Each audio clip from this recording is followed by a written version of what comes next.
राम राम दोस्तों, जय बाबा नीम करोली महाराज जी की। जय श्री राम, जय हनुमान जी की। आशा है कि आपके ऊपर भी बाबा नीम करोली जी की बहुत ही कृपा होगी, आपके परिवार में भी सब कुशल मंगल हो। यही मैं सभी देवी देवताओं से, बाबा नीम करोली से प्रार्थना करता हूँ। तो आज मैं आपको श्रीमद् वाल्मीकि रामायण बालकांड का 51वां सर्ग सुनाऊंगा। इसे सुने और भगवान राम की इस महिमा को पूरा धर्म लाभ उठाएं। राम जी की कृपा आपके ऊपर हो, यही मैं प्रार्थना करता हूँ भगवान से। तो भी शुरू करते हैं 51वां सर्ग। सतानंद के पूछने पर विश्वामित्र का उन्हें श्री राम जी के द्वारा अहिल्या के उद्धार का समाचार बताना तथा सतानंद द्वारा श्री राम का अभिनंदन करते हुए विश्वामित्र जी के पूर्व चरित्र का वर्णन। परम बुद्धिमान विश्वामित्र जी की यह बात सुनकर महातेजस्वी महातपस्वी सतानंद जी के शरीर में रोमांच हो गया। वे गौतम के ज्येष्ठ पुत्र थे, तपस्या से उनकी कांति प्रकाशित हो रही थी। वे श्री रामचंद्र जी के दर्शन मात्र से ही बड़े विस्मित हुए। उन दोनों राजकुमारों को सुखपूर्वक बैठे देख सतानंद ने मुनिश्रेष्ठ विश्वामित्र जी से पूछा, मुनिश्रेष्ठ, मेरी यशस्विनी माता अहिल्या बहुत दिनों से तपस्या कर रही थी। क्या आपने राजकुमार श्री राम को उनका दर्शन कराया? क्या मेरी माता तेजस्विनी एवं यशस्विनी माता अहिल्या ने वन में होने वाले फल फूल आदि से समस्त देहधारियों के लिए पूजनीय श्री रामचंद्र जी का पूजन किया, या आप मुझे ये वर्णन करें? माँ तेजस्वी मुने, क्या आपने श्री राम जी से वह प्राचीन वृत्तांत कहा था जो मेरी माता के प्रति देवराज इंद्र द्वारा किए गए छल कपट द्वारा दुराचार द्वारा घटित हुआ था? मुनिश्रेष्ठ कौशिक, आपका कल्याण हो। क्या श्री रामचंद्र जी के दर्शन आदि के प्रभाव से मेरी माता शाप मुक्त हो पिताजी के साथ जा मिली हैं? कौशिक नंदन, क्या मेरे पिता ने श्री राम जी का पूजन किया था?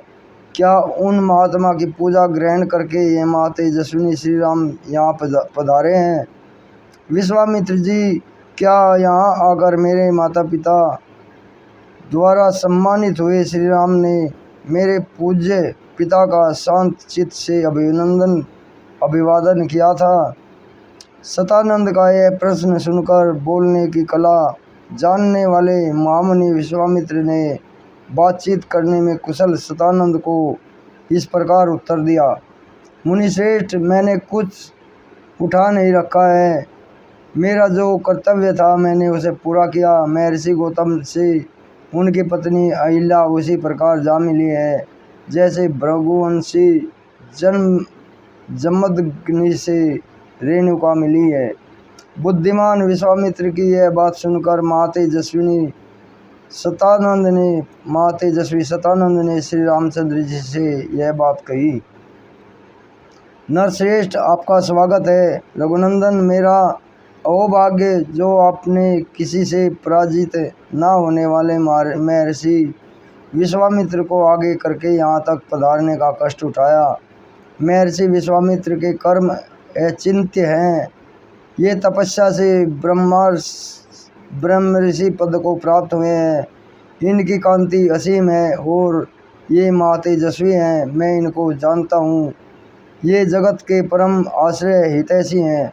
श्री राम, इस पृथ्वी पर आपसे बढ़कर धन्याति धन्य पुरुष दूसरा कोई नहीं है, क्योंकि कौशिक नंदन विश्वामित्र आपके रक्षक हैं, जिन्होंने बड़ी भारी तपस्या की है। मैं महात्मा कौशिक के बल और स्वरूप का यथार्थ वर्णन करता हूँ। आप ध्यान देकर मुझसे सब सुनिए। ये विश्वामित्र पहले एक धर्मात्मा राजा थे। इन्होंने शत्रुओं के दमन पूर्वक दीर्घ काल तक राज्य किया तथा ये धर्मज्ञ और विद्वान होने के साथ ही प्रजा वर्ग के हित साधन में तत्पर रहते थे। प्राचीन काल में कुश नामक नाम से प्रसिद्ध एक राजा हो गए थे। वे प्रजापति के पुत्र थे।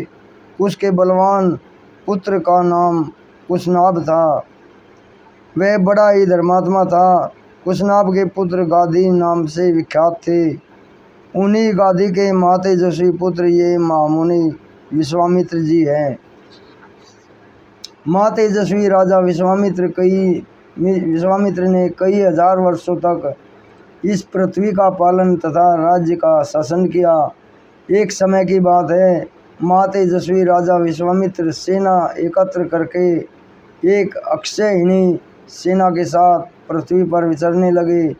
वे अनेकानेक नगरों, राष्ट्रों, नदियों, बड़े बड़े पर्वतों और आश्रमों में क्रम से विचरते हुए महर्षि वशिष्ठ के आश्रम पर आ पहुँचे, जो नाना प्रकार के फूलों, लताओं और वृक्षों से शोभा पा रहा था। नाना प्रकार के मृग, वन्य पशु वहाँ सब और फैले हुए थे तथा सिद्ध और चारण उस आश्रम में निवास करते थे। देवता, दानव, गंधर्व और किन्नर उसकी शोभा बढ़ाते थे। शांत मृग वहाँ भरे पड़े थे। बहुत से ब्राह्मणों में ब्रह्म ऋषियों और देव ऋषियों के समुदाय उसका सेवन करते थे। तपस्या से सिद्ध हुए अग्नि के समान तेजस्वी महात्मा तथा ब्रह्मा के समान महिम महात्मा सदा उस आश्रम में भरे रहते थे। उनमें से कोई जल पीकर रहता था तो कोई हवा पीकर, कितने ही महात्मा फल मूल खाकर, सूखे पत्ते चबाकर रहते थे। राग आदि दोषों को जीतकर मन और इंद्रियों पर काबू रखने वाले बहुत से ऋषि जप होम में लगे रहते थे। वालखिल्य मुनि गण तथा अन्यान्य वैशानस महात्मा सब ओर से उस आश्रम की शोभा बढ़ाते थे। इन सब विशेषताओं के कारण महर्षि वशिष्ठ का आश्रम दूसरे ब्रह्मलोक के समान जान पड़ता था। विजय वीरों में श्रेष्ठ महाबली विश्वामित्र ने उसका दर्शन किया। इस प्रकार श्रीमद् वाल्मीकि आर्ष रामायण आदि काव्य में बालकांड में 51वां सर्ग पूरा हुआ। जय श्री राम। दोस्तों, ये श्रीमद् वाल्मीकि रामायण बालकांड का 51वां सर्ग पूरा हुआ। कल मैं आपको इसका 52वां सर्ग सुनाऊंगा। इसमें 77 सर्ग हैं बालकांड में। ये 52वां सर्ग कल मैं आपको सुनाऊंगा। महर्षि वशिष्ठ द्वारा विश्वामित्र का सत्कार और कामधेनु को अभीष्ट वस्तुओं की सृष्टि करने का आदेश। जय श्री राम।